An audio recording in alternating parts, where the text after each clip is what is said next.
They picked the house on 42nd Street because it looked quiet. They thought the expensive SUVs in the driveway meant easy drug money. They thought the family inside would be too scared to fight back against a badge. But Rick O'Malley and his crew of fake cops made the single biggest mistake in criminal history that night. They didn't just break into a home. They walked into a hornet's nest of federal agents having Sunday dinner.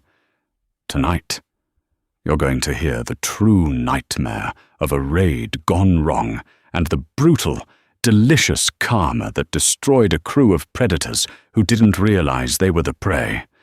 This is the story of the Washington family.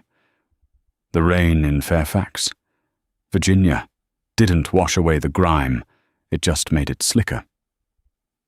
It was 8:45 p.m. on a Sunday in late November.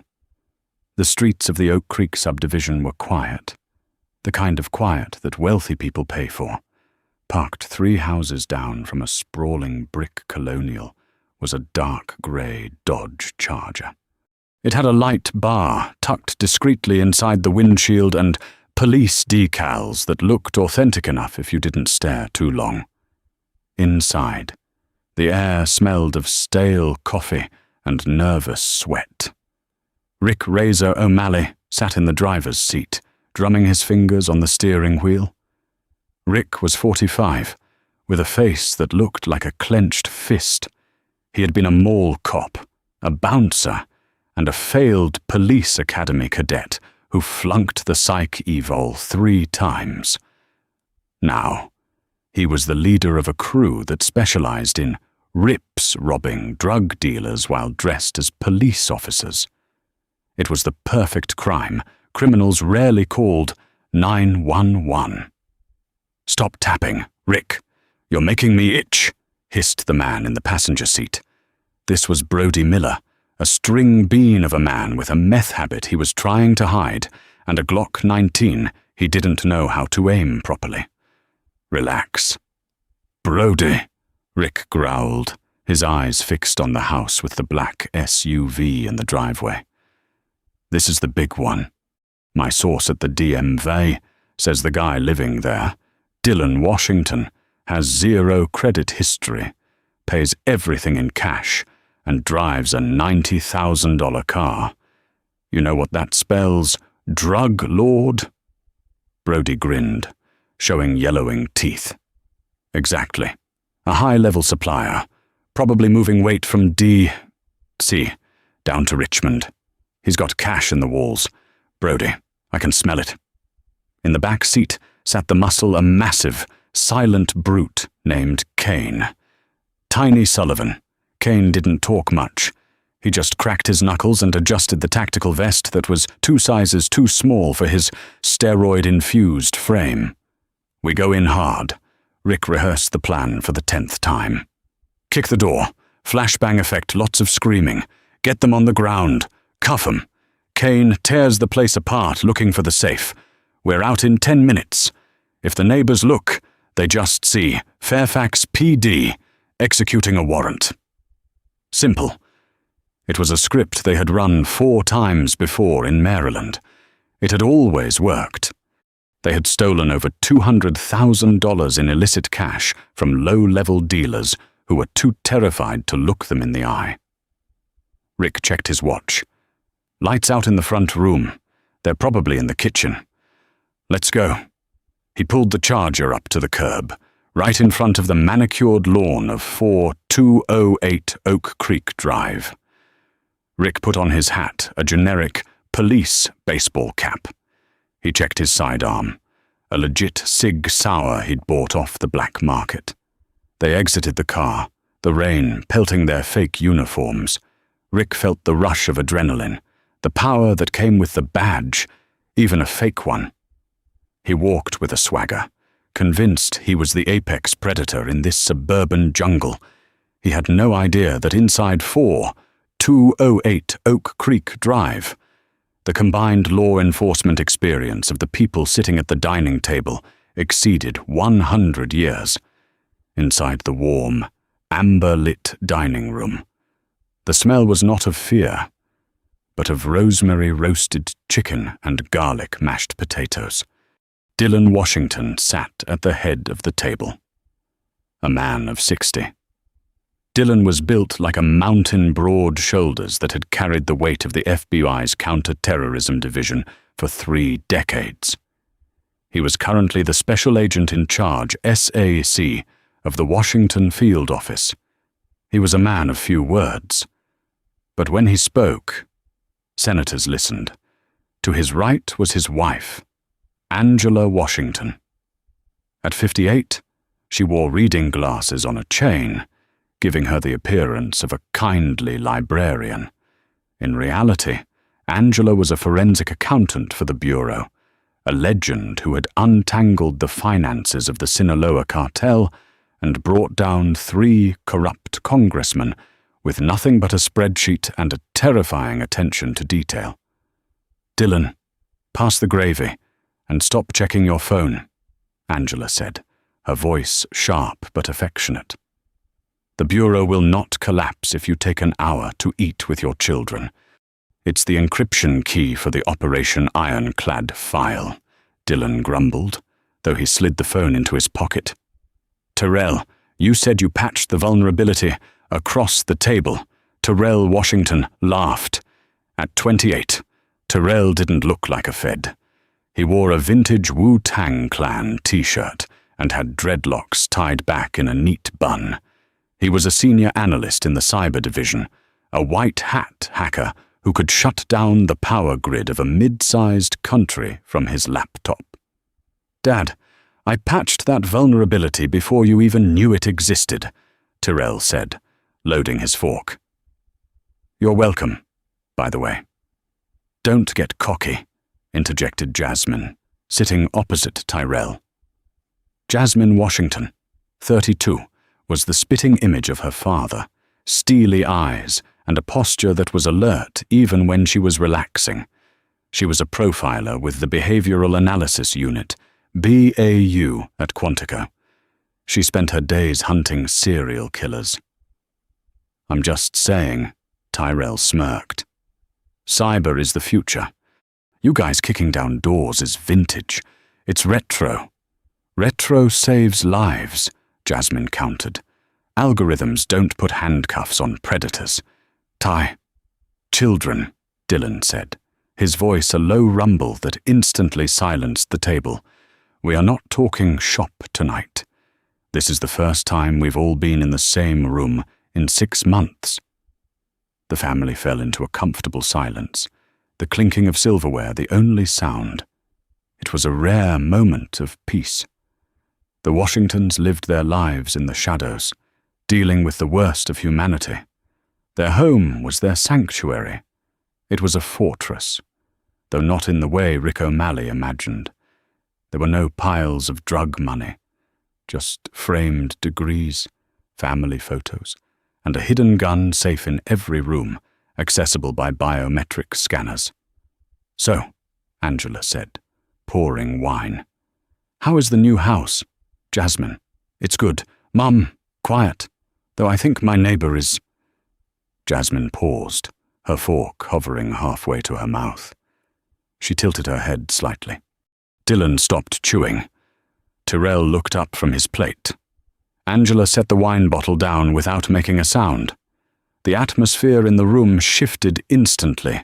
The warmth evaporated, replaced by a cold, professional tension. "Car door," Dylan said softly. "2 doors," Jasmine corrected. "Heavy closure, not a delivery driver." "Footsteps on the walk," Terrell added, his eyes darting to the iPad mounted on the wall that controlled the smart home system. He tapped the screen. 3 males, tactical gear, approaching the front door. Dylan didn't panic. He didn't even stand up yet. He just wiped his mouth with a napkin. "Uniforms." "Look like cops," Tyrell whispered, zooming in on the feed. "But the patches are wrong. Fairfax PD doesn't use that font, and the guy on the left. His holster is a drop-leg, cheap nylon. That's amateur gear." "Fake," Angela diagnosed instantly. Home invasion. Positions, Dillon said. It wasn't a question, it was a command.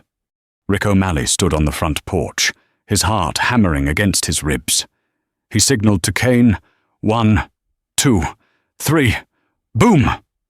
Kane's boot hit the front door just below the lock. The wood splintered, and the door swung open with a violent crash.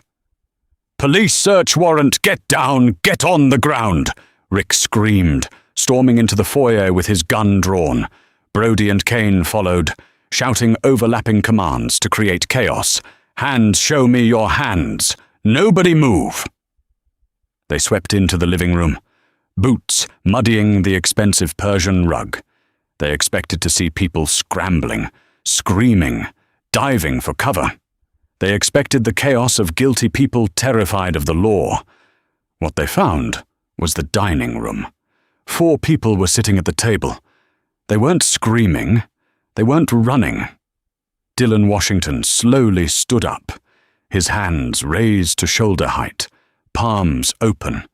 His face was a mask of calm. "Officers," he said, his voice steady and dangerously deep. "We are cooperating. No need for weapons." Angela remained seated, her hands visible on the table.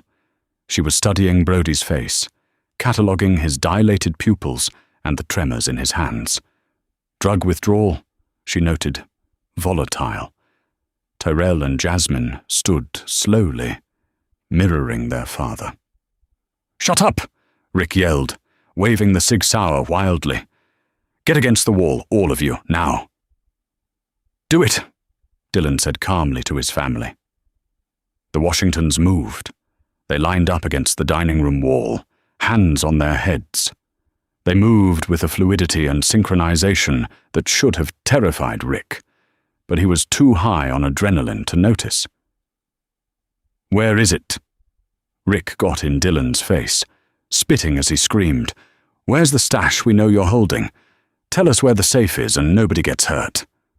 "I think there has been a mistake, officer," Dillon said. "I am a government employee. There are no drugs here." "Liar." Kane stepped forward and backhanded Dillon across the face. The sound of the slap echoed through the room like a gunshot. Dillon didn't flinch. He didn't stumble. He slowly moved his jaw back into place and tasted the blood in his mouth. His eyes locked onto Kane's. In that moment, Kane felt a primal shiver of fear go down his spine. He felt like he had just slapped a sleeping grizzly bear. "Big mistake," Tyrell whispered. "Shut up."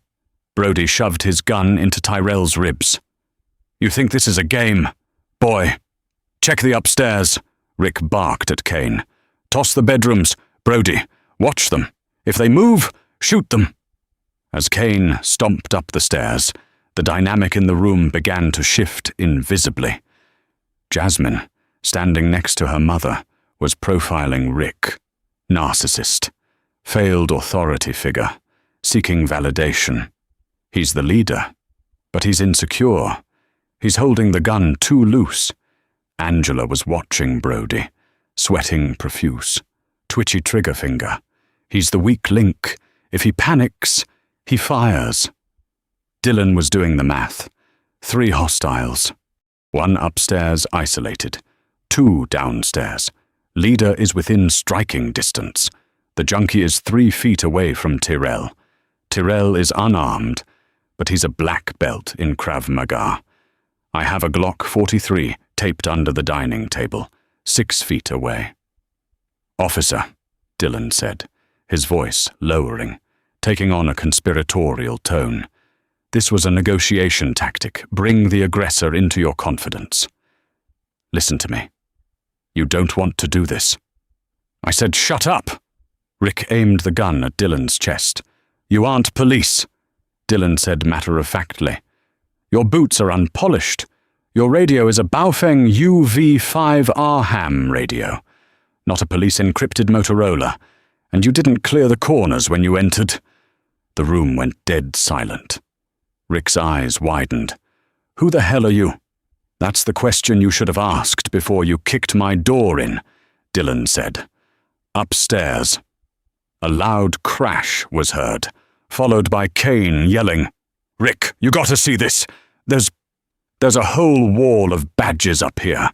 Shadow boxes, federal stuff." Rick froze. He looked at Dylan. He looked at the family. "Badges."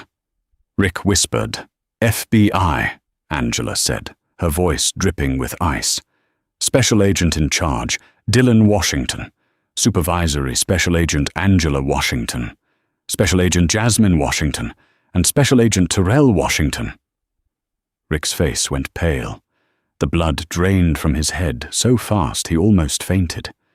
He looked at the drug dealer he was holding at gunpoint and suddenly realized the man's stance wasn't submission. It was a coiled spring.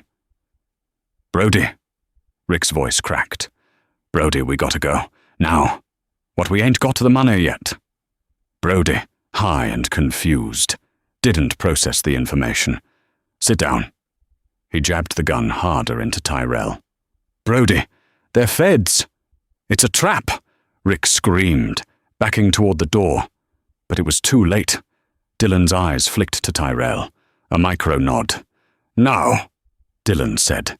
The explosion of violence was surgical. Tyrell didn't pull away from Brody's gun. He stepped into it.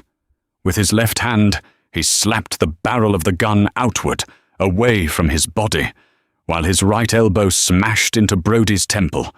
Brody crumpled like a wet paper bag, the gun clattering across the hardwood floor. Simultaneously, Dylan lunged.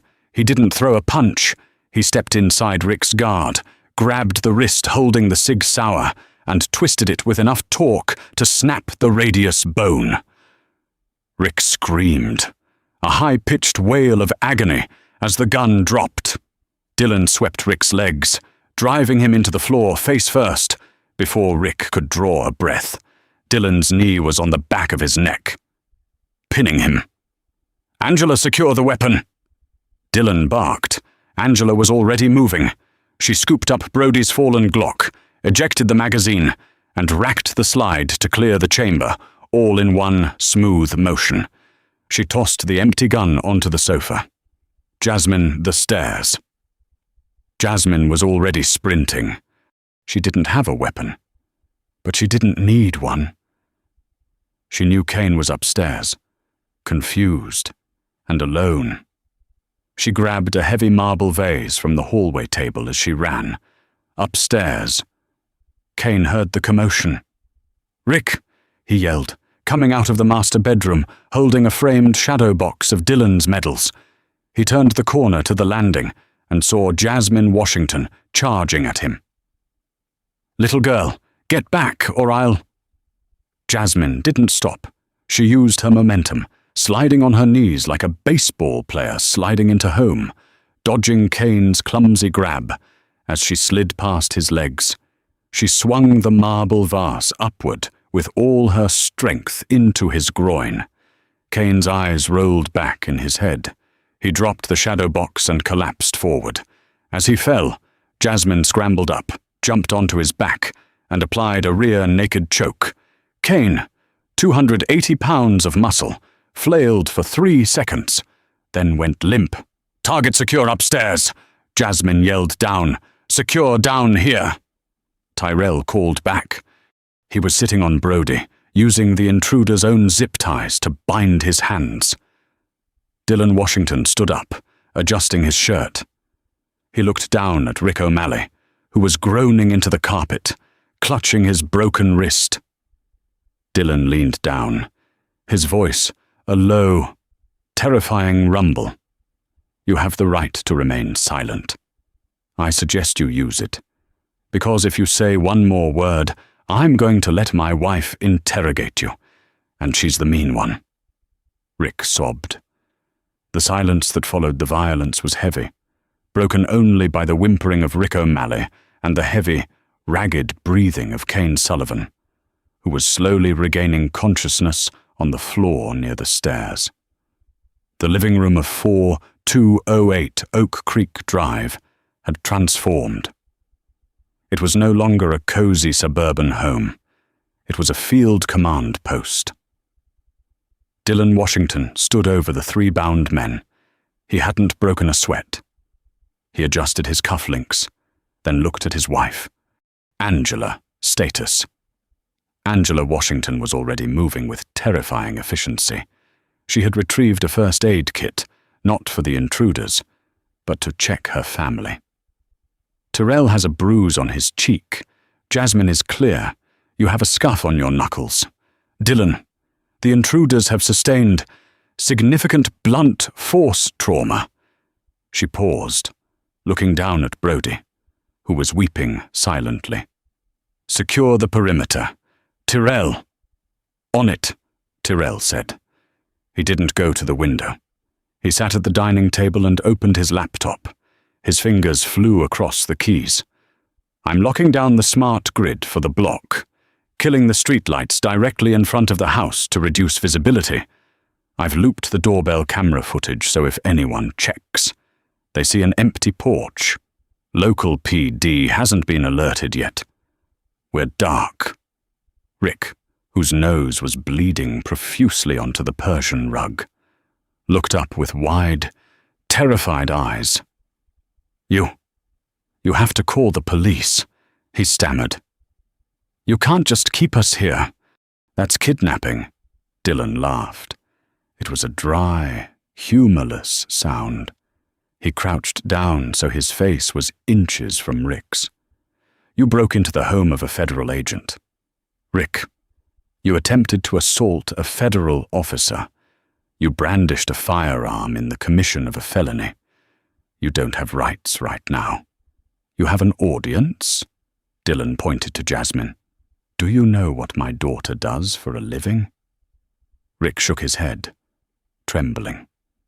Jasmine stepped forward, holding a tablet she had retrieved from her bag. She pointed the camera at Rick's face, snapping a photo. I'm a profiler. Rick, Jasmine said, her voice clinical and detached. I hunt predators, and looking at you, your textbook. Narcissistic personality disorder with a side of antisocial tendencies. You peaked in high school, didn't you? Varsity jacket. Maybe. But you never made it to the pros. You tried law enforcement, failed the psych eval, too aggressive, too unstable. So you decided to play dress up. Shut up, Rick whispered, but the color was draining from his face. She was reading him like a billboard. You picked this house because it looked soft, Jasmine continued, circling him like a shark. You saw the car, the lack of credit history. You thought drug dealer. You dehumanized us to justify the robbery. In your mind, stealing from a criminal isn't a crime. Is it? It's a tax. That's how you sleep at night. Who gave you the intel? Angela's voice cut through the air. She was standing by the kitchen island, holding Rick's phone. It was unlocked. I found it myself. Rick lied. Don't lie to me. Richard, Angela said. She hadn't looked at his ID, but she already knew his name. I just ran your biometrics through the DOJ database. Richard O'Malley. 3 counts of assault. 1 count of impersonating an officer in Maryland. 2018. Dropped due to lack of evidence. You've been busy. She tapped the screen of his phone. Tyrell, I need you to crack this encryption. He's using a burner app. Give me 30 seconds, Tyrell said from the table. Hand it here. Please, Brody sobbed from the floor. I just drove the car. I didn't know Rick said it was easy money.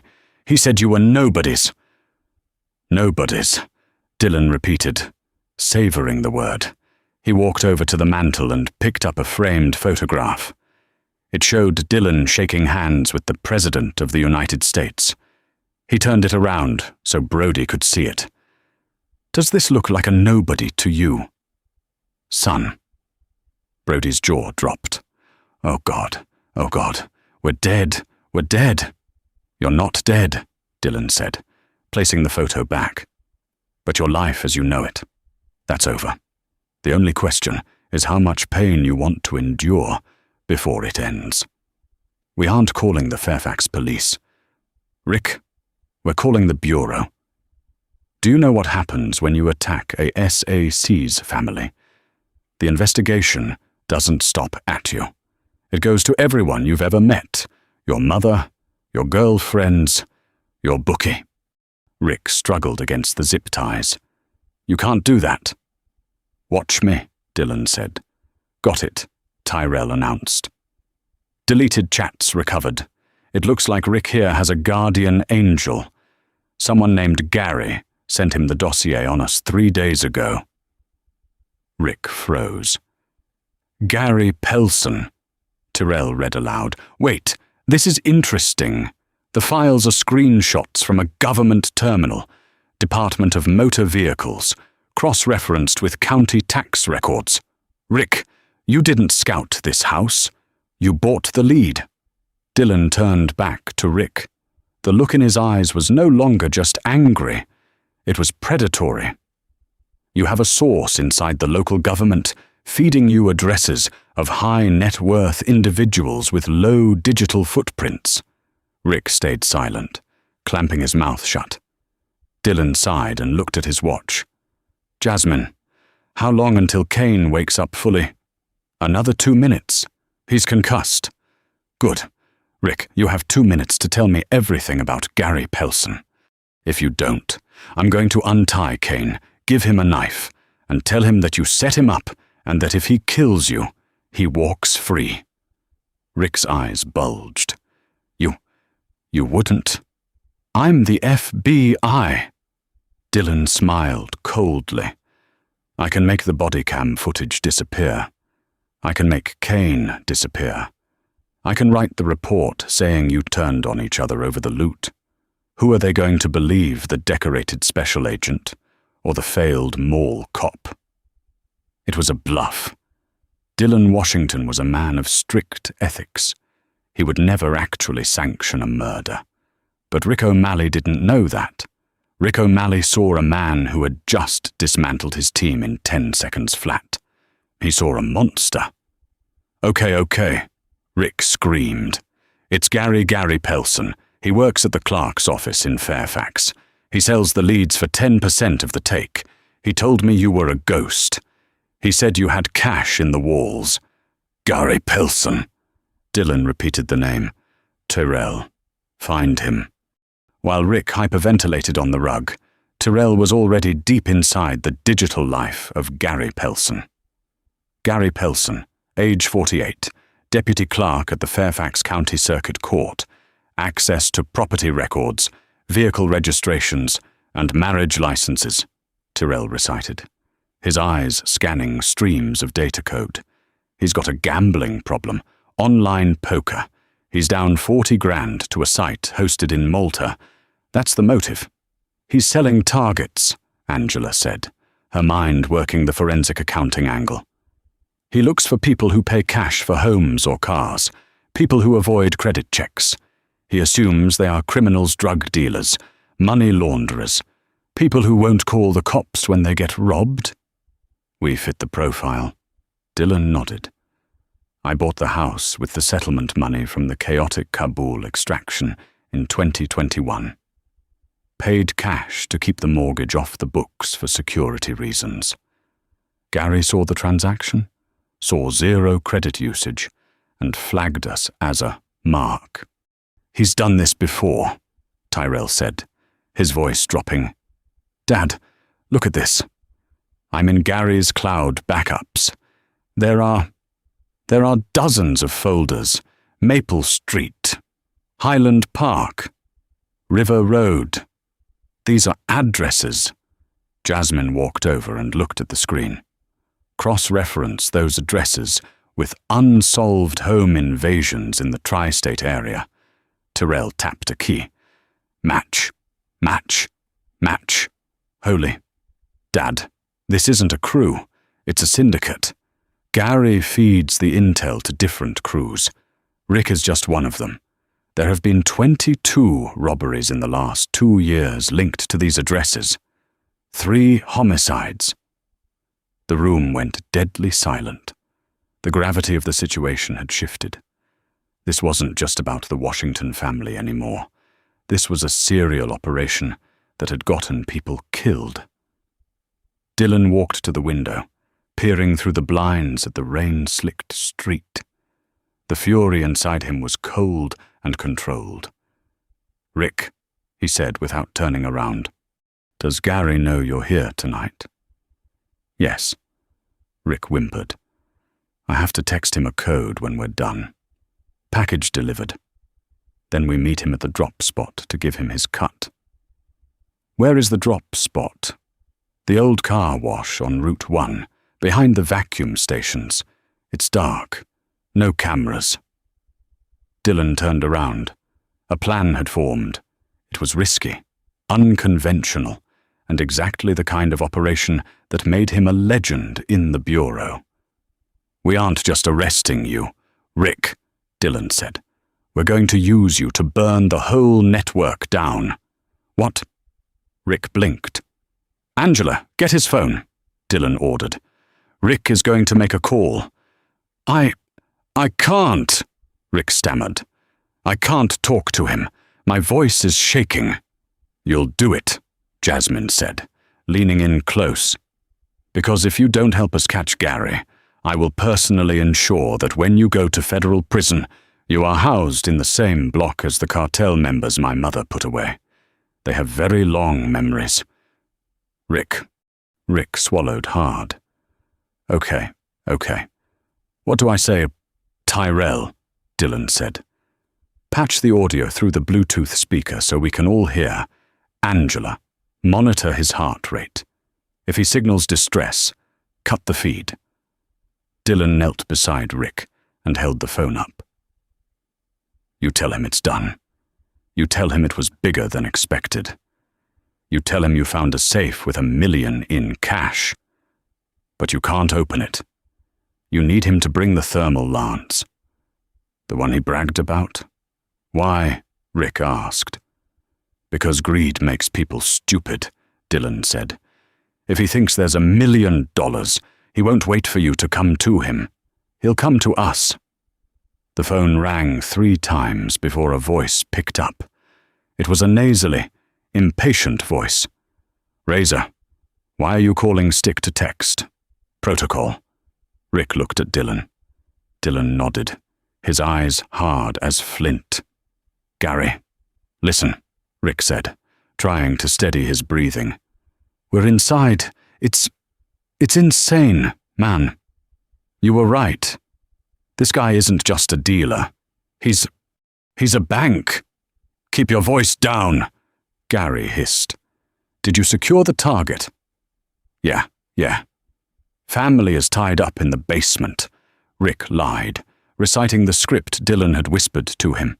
"But listen, we found the vault. It's a military-grade Titan floor safe. We can't crack it. Kane tried the drill. It snapped." "So leave it and take the loose cash," Gary said, annoyed. "No, Gary, you don't understand," Rick improvised, desperation making him a better actor. "The door is cracked just enough. I can see inside. There's stacks, Gary, bricks of hundreds, gold bars. There's got to be 2, maybe 3 million in there. We can't leave this." There was a long silence on the other end, the sound of greed taking root. 3 million. Gary's voice was softer now. "Easy. But we need the lance. You said you had that thermal lance from the evidence locker, the industrial one."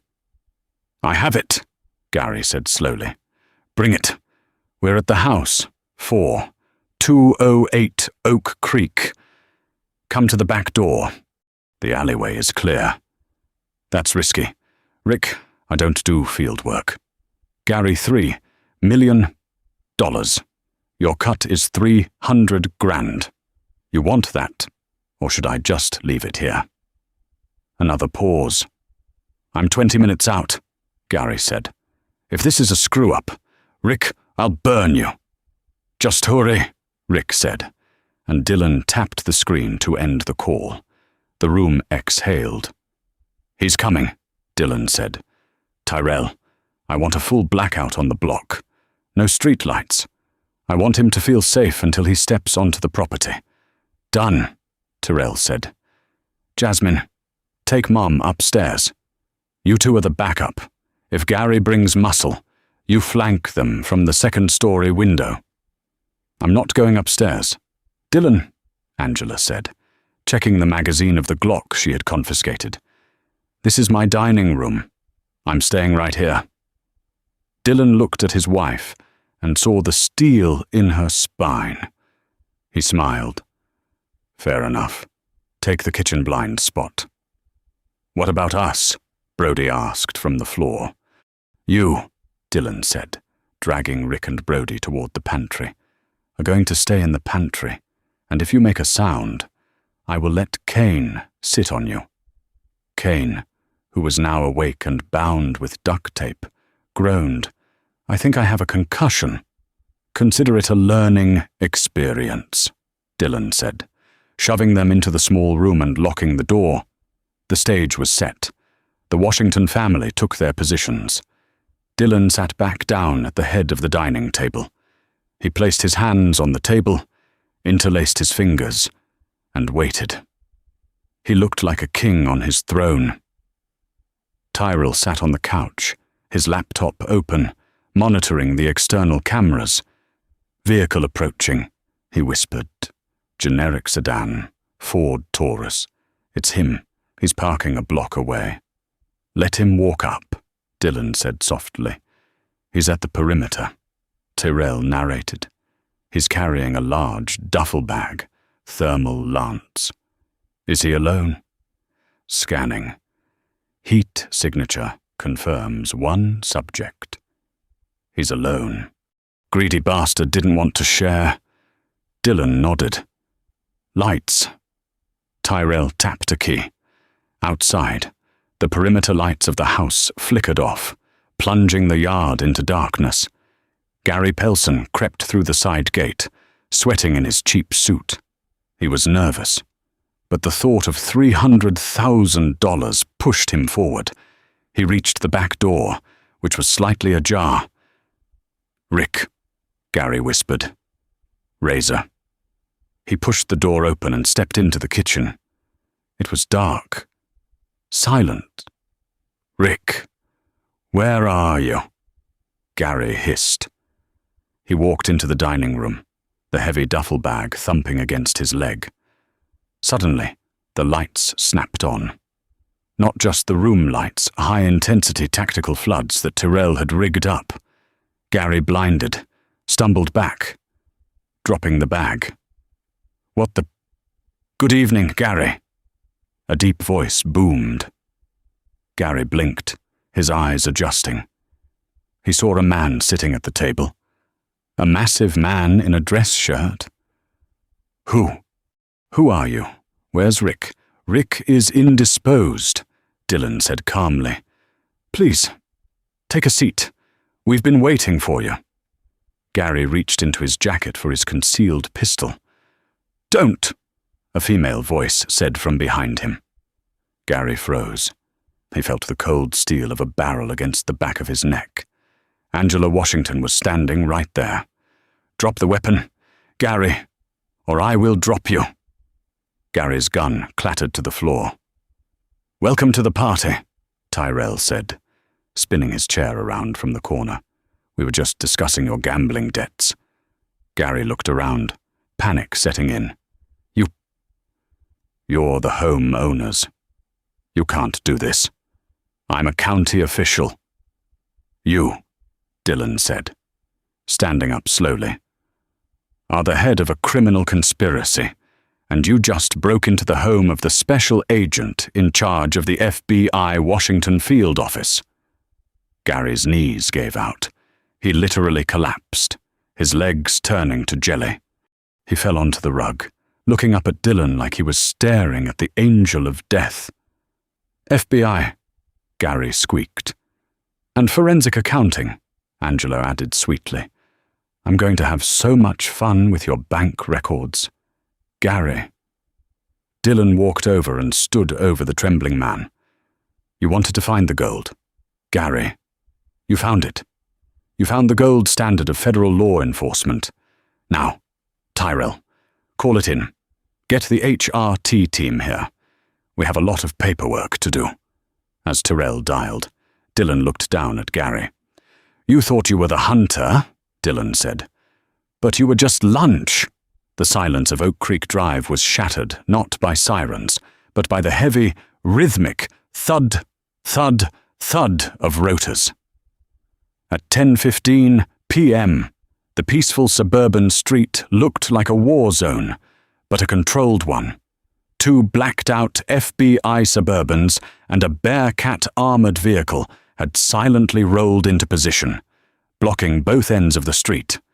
The hostage rescue team, HRT, clad in multicam gear and night vision goggles, didn't need to breach the door. Dylan Washington had simply opened it. The neighbors, awakened by the low rumble of engines, peeked through their curtains to see a spectacle that would be the talk of the Homeowners Association for the next decade. Rick O'Malley, Brody Miller, and Kane Sullivan were marched out first. They weren't walking with the swagger of predators anymore. Rick, his broken wrist splintered with a rolled-up magazine and duct tape courtesy of Dylan's field medicine skills, was weeping openly. Brody was so high and terrified he had wet himself. Kane, the massive enforcer, looked small and defeated, stumbling with a concussion, flanked by 2 agents who were even bigger than he was. Then came Gary Pelson, the corrupt deputy clerk, the man who had sold out his own neighbors for poker chips, was dragged out in handcuffs. He wasn't weeping. He was hyperventilating, his face pale as a sheet. As he was shoved into the back of a federal transport van, he locked eyes with Angela Washington, who stood on the porch, arms crossed, watching him with the dispassionate gaze of an accountant spotting a math error. Mrs. Washington. Gary screamed, desperate. I can cut a deal. I have names, I know judges, I know real estate developers. Save it for the grand jury. Gary, Angela said, her voice cutting through the night air. And don't worry about your assets. I've already frozen them. The processing at the Washington Field Office, WFO, was a nightmare for the criminals. Usually, when suspects are brought in, they are placed in holding cells, given a phone call, and told to wait for a lawyer. But this was different. This was personal. Rick O'Malley was placed in Interrogation Room 1. The room was cold, stripped of everything but a metal table and 2 chairs. The mirror on the wall was one way, and behind it stood the entire senior leadership of the WFO, watching. Dylan walked in. He didn't sit. He didn't bring a file. He just stood there, staring at Rick. You know, Dylan started, his voice deceptively soft. My daughter, Jasmine, is writing up your psychological profile right now. She thinks you're a follower, Rick, a weak man who needs to feel powerful. Is she right? I want a lawyer, Rick croaked. You'll get one, Dylan said. But first, you're going to listen. We found the stash in your apartment. Rick, the watches, the jewelry from the break-ins in Maryland. We found the map of the next targets. Do you know who lived in the house you were going to hit next week? Rick stared at the table. A 70-year-old widow, Dylan said, slamming his hand on the table. A grandmother. You were going to kick in her door next. Rick flinched. Gary gave me the address. He said she had gold coins. And you were just following orders. Dylan scoffed. That defense didn't work at Nuremberg, and it won't work here. You're facing federal RICO charges. Rick, racketeering, conspiracy to commit kidnapping, assault on a federal officer, weaponized burglary. Do you know the mandatory minimum for that? Rick shook his head. Life, Dylan whispered. Without parole. You will die in a concrete box. Rick, unless... Rick looked up, a glimmer of hope in his eyes. Unless what? Unless you give us everything on the syndicate. Not just Gary. Everyone. The fence who buys the jewelry. The dirty cop who looked the other way in Maryland. You give me the network.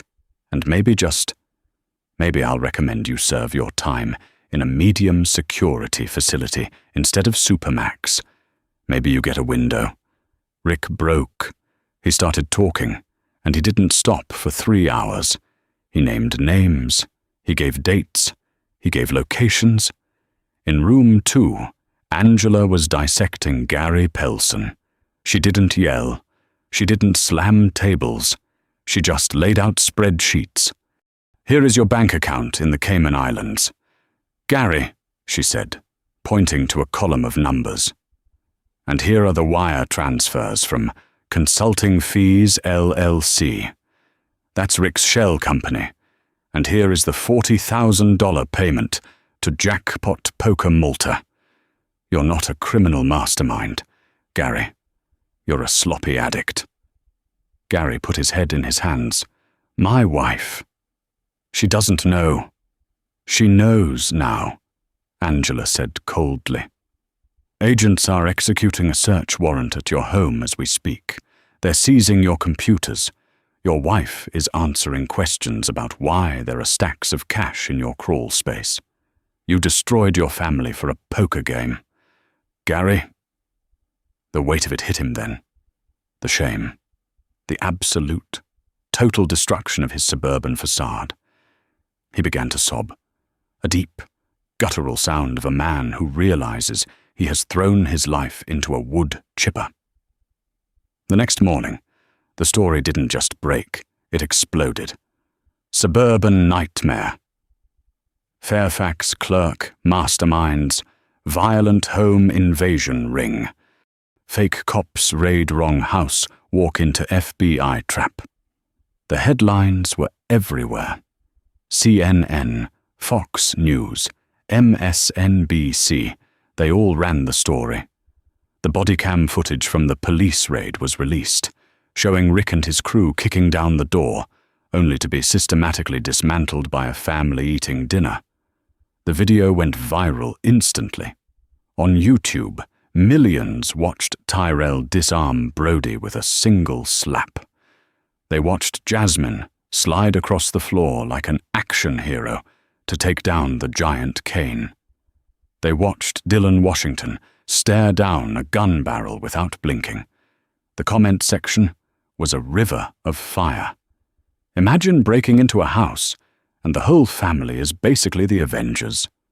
That dad didn't even stand up at first. Coldest moment in history.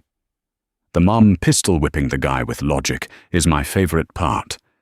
But the real, hard karma hit the criminals in the streets. For Rick O'Malley, the humiliation was total. In prison, status is everything.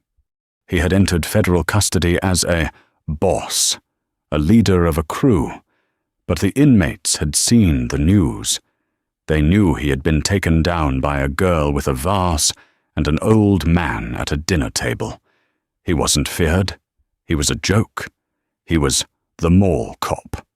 On his first day in the yard, he was laughed out of the weight pit. He spent the rest of his time in protective custody, isolated and broken. For Gary Pelson, the karma was even more personal. The Fairfax County community was outraged.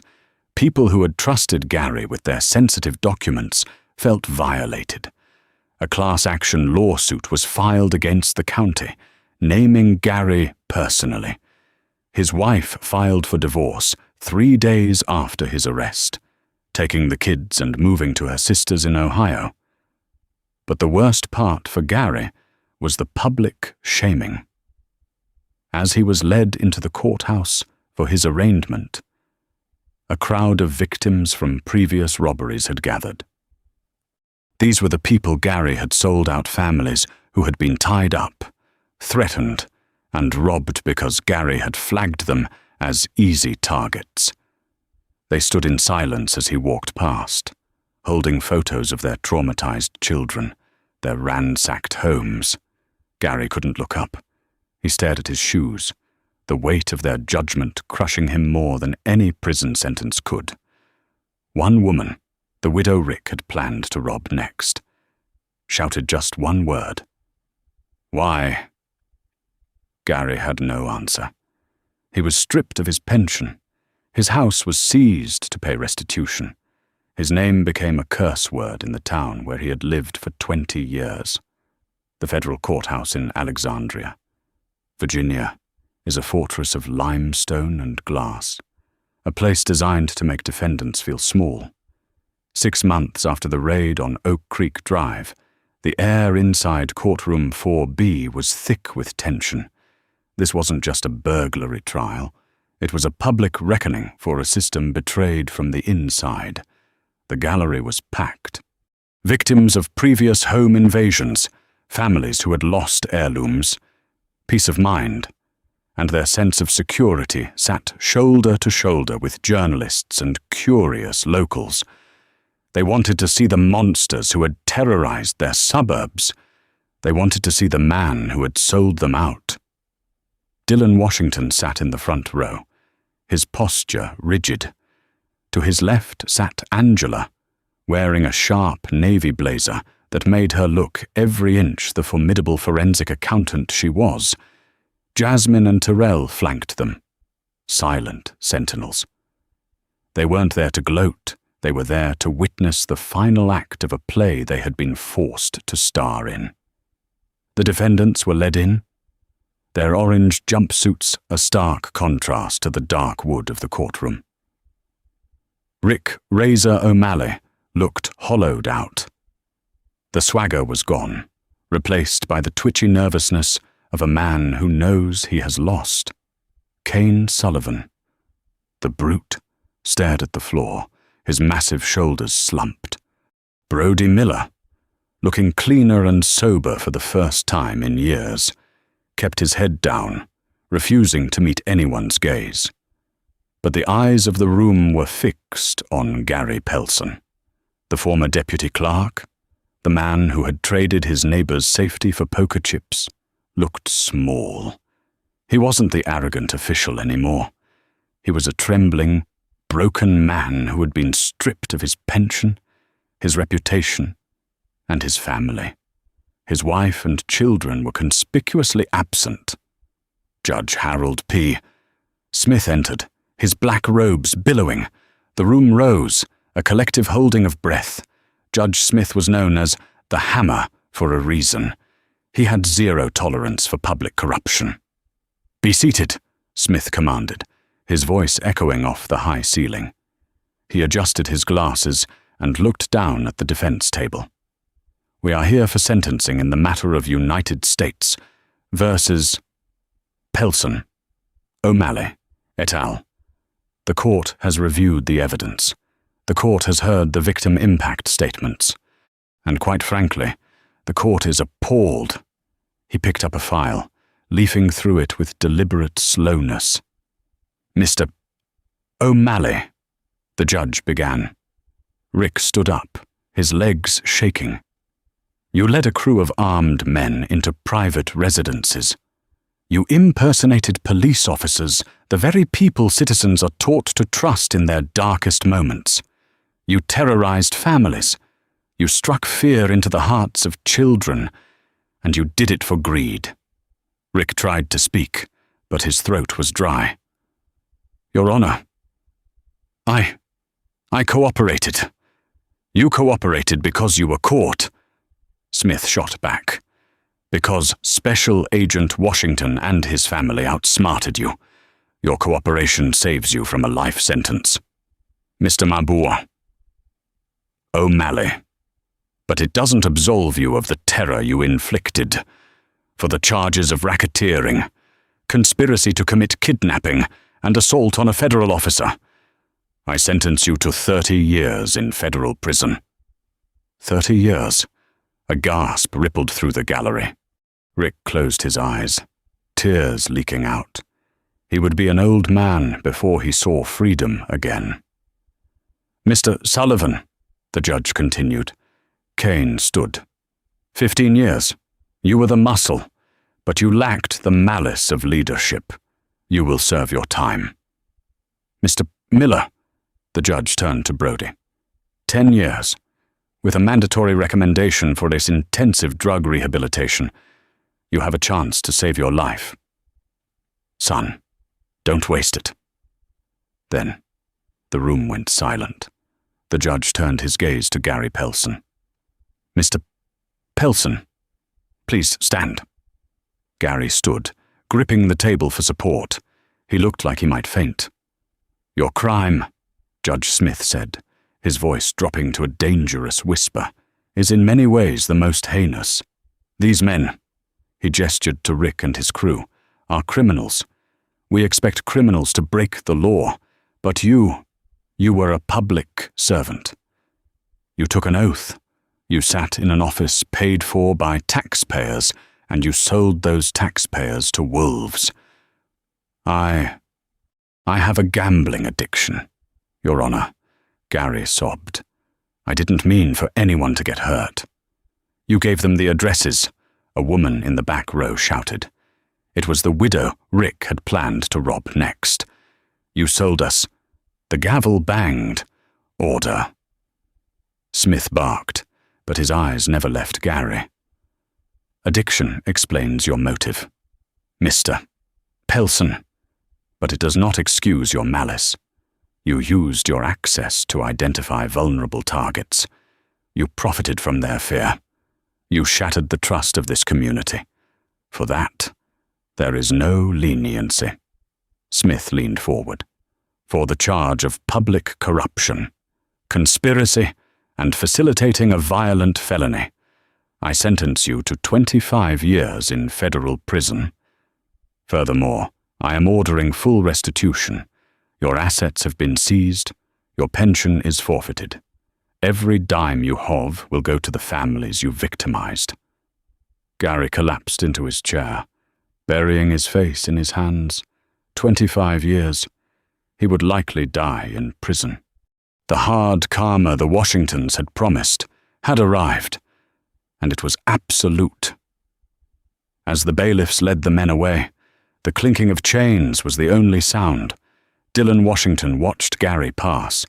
For a brief second, their eyes met. Gary looked for pity, for some sign of mercy. He found none. Dylan's expression was stone. He gave a single, curt nod, a final punctuation mark on the sentence. Outside the courthouse, the steps were swarming with reporters. Microphones were thrust into Dylan's face. Agent Washington, how do you feel seeing Pelson put away? Agent Washington, was it true your wife disarmed a man with a look? Dylan stopped. He adjusted his tie and looked directly into the cameras. Justice was served today, he said, his voice deep and steady. But let this be a message to anyone who thinks a badge or a uniform gives them the right to prey on the innocent. Remember that you never know who is behind that door. You never know when the hunter becomes the hunted. He didn't smile. He simply turned, took Angela's hand, and walked down the steps, his family forming a protective phalanx around him. 2 weeks later, life at 208 Oak Creek Drive had returned to a new normal. The broken door frame was fixed. The blood was cleaned from the rug. But the story had changed the neighborhood. Neighbors waved a little more enthusiastically. The local police patrol drove by a little more often, slowing down to nod at the house. Inside, the Sunday dinner ritual continued. Pass the roast, please, Terrell said, tapping away on his phone. No phones at the table, Angela reminded him, though she was smiling. Just checking the news. Terrell grinned. Gary's appeal was denied, and Rick got transferred to a facility in Kansas. Apparently, the other inmates didn't appreciate his tough guy act once they saw the video of Jasmine taking him down. Jasmine laughed. A light, musical sound He'll have plenty of time to work on his interpersonal skills. Dylan looked around the table. He saw the resilience in his children, the strength in his wife. They had faced violence and met it with discipline. They had faced corruption and met it with integrity. He raised his glass. "To the quiet life," he said. "To the quiet life." They chorused. But as they ate, Dylan glanced at the new security monitor mounted on the wall. He saw the empty street, the quiet night. He knew the world was still full of wolves.